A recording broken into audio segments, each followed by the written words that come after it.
Kumakain ka ba ng sardinas? Ako, hindi. Pero natuwa ako dun sa video ni Tito Mars, kaya ang ginawa ko, pumunta ako sa Chanel para bumili ng sardinas. Tara, kainin natin. Pero aminin ko, I'm the man of the people.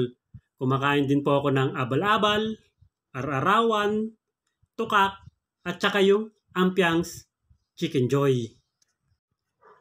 Pero pagdating po sa sardinas, aaminin ko po talaga, this is the one of the most challenging things in my life.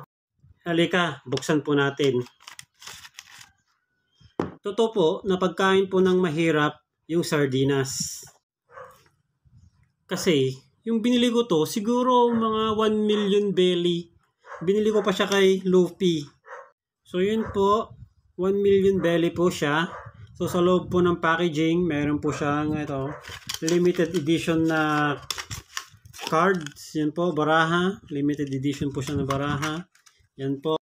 So yun po, limited edition po yung sardines. So yun po, ang ganda po ng packaging. Buksan na po natin. Ano kaya ang amoy ng sardinas?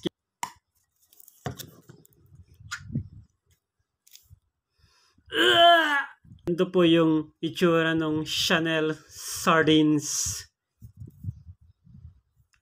Yung amoy po niya, para pong napaka-specific.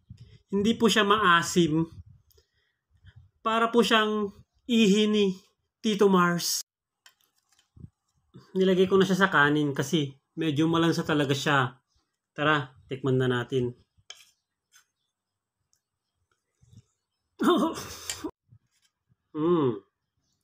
Yummy! Hoy, huwag kayong magsasayang ng pagkain ha. Food waste is bad.